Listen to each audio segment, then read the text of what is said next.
Order of the National Artist, Orden ng mga pambansang alagad ng sining ng Pilipinas. Order of the National Artist is an order bestowed by the Philippines on Filipinos who have made significant contributions to the development of Philippine art. Members of the order are known as National Artists. Originally instituted as an award, it was elevated to the status of order in 2003. The order is administered by the Culture Center of the Philippines by virtue of President Ferdinand Marcos Proclamation No. 1001 of April 2, 1972, and the National Commission for Culture and the Arts.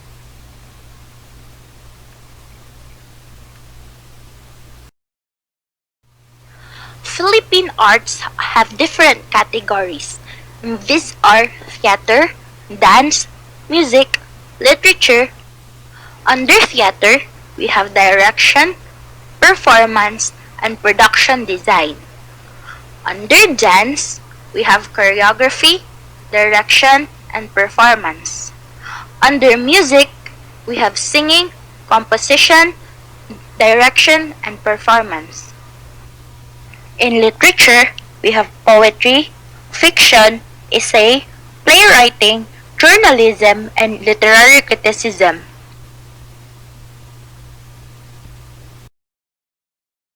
Contemporary arts, broadcast arts, and architecture, design, and allied arts.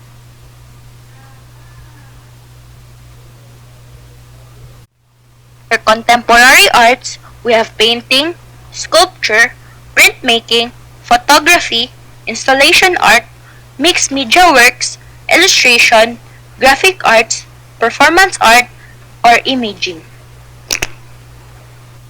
Under broadcast arts, we have direction, writing, production design, cinematography, editing, camera work, and performance.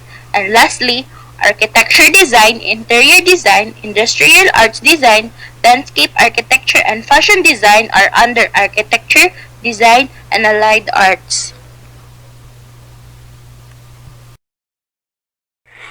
National artist in the field of music. Andrea Veneracion. She established the world-renowned Philippine madrigal singers and leading the advancement of Philippine choral music. She was also an educator in numerous international choral competitions and was an active force in choral music before her massive stroke in 2005. Lucrecia R. Casilag. She combined traditional music with Western music. She used Filipino indigenous musical instrument in orchestral performance. She is particularly known for incorporating indigenous Filipino instrument into orchestral production. National artist in the field of dance. Francisca Reyes Aquino. She researched the Philippine folk dance and games, documented local forms of celebration and rituals. It made the Filipino youth more knowledgeable of their cultural heritage. Major work, Philippine folk dances and games, Philippine national dance. As early as 1921 to 1923, Francesca began her search for folk dances to use in classes while a student assistant in physical education. Alice Reyes, founder of Ballet Philippines, a dancer, choreographer, director, and a teacher. Major works, Amada at Amaranao, Gathering Rama Hari. Alice Reyes, born October 14, 1942, is a Filipina dancer, choreographer, teacher, director, and producer. Next is a national artist in the field of theater. Honorata Atang de la Rama is also known as Queen of Kundiman. She believed that the Filipino soul can be expressed through Kundiman and Zarzuela. Her major performances or works are Dalagang Bukid, Ay Kalisud, and Mutya ng Pasig. She also wrote Anak ni Eva, Aking Ina, and Puri at Buhay. Atang believed that art should be for everyone. She was also at the forefront of introducing Filipino culture to foreign audiences. At the height of her career, she sang Condiments and other Filipino songs in concerts in such cities as Hawaii, San Francisco, Los Angeles, New York City, Hong Kong, Shanghai, and Tokyo. Next is Severino Montano. He is an actor, director, playwright, and theater organizer. He established arena theater and paved the way for legitimacy of theater in the Philippines. His major works are Patnubay ng Kalinangan Award from the City of Manila and the Pamulinawen Award from 1928.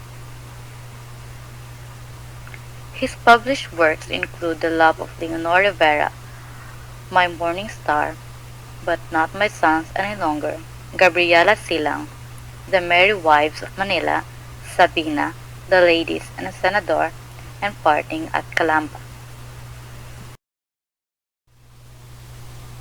And next are the national artists in the field of film and broadcast.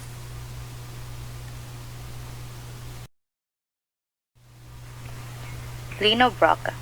Catalino Ortiz Broca was a Filipino film director. He is widely regarded as one of the most influential and significant Filipino filmmakers in the history of Philippine cinema. His major works are Santiago, Wanted Perfect Mother, Tinimbang Ka Ngunit Kulang, and Maynila sa Kuko na Liwanag.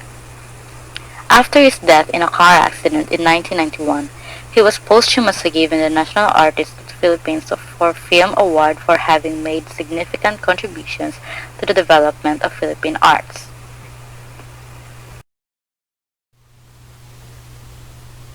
And next is Ishmael Bernal. Ishmael Bernal was a Filipino filmmaker, stage and television director, actor and screenwriter, noted for his melodramas, particularly with feminist and moral issues. He directed many landmark Filipino films such as Sunal sa Tubig, City After Dark, Relasyon, Himala, and Hinukot sa Langit. His major works are Tubig from 1975, Himala from 1982, Pinulot Ka Lang sa Lupa from 1987. National artists in the field of painting.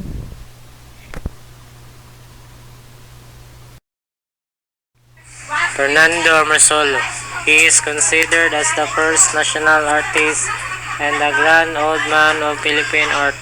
He is known for his genre, paintings, landscape, sketches, historical paintings, and advertising arts. Fun fact, he made oils of all the Philippine presidents, including the revolutionary leader, General Emilio Aguinaldo, and other noted Philippine figure. He also painted many wartime scenes, including Bataan, Corner of Hell, and One Casualty. Carlos Botong Francisco. He is known for historical theme murals. Fun fact, also known as the poet of Angono Rizal, he single-handedly brought back the art of mural painting in the Philippines. National artist in the field of architecture. Juan Nakpil, the man of many talents, an artist, engineer, civic leader, and a teacher. Fun fact, while mindful of contemporary design, Nakpil has always advocated a distinctive architecture reflective of Philippine tradition and culture. Pablo S. Antonio. He considered as the foremost Filipino modern architecture. His design aesthetic are based simplicity and functionality. Fun fact, a pioneer of modern Philippine architecture, he was recognized in some quarters as the foremost Filipino modernist architect of this time. National artist in the field of sculpture.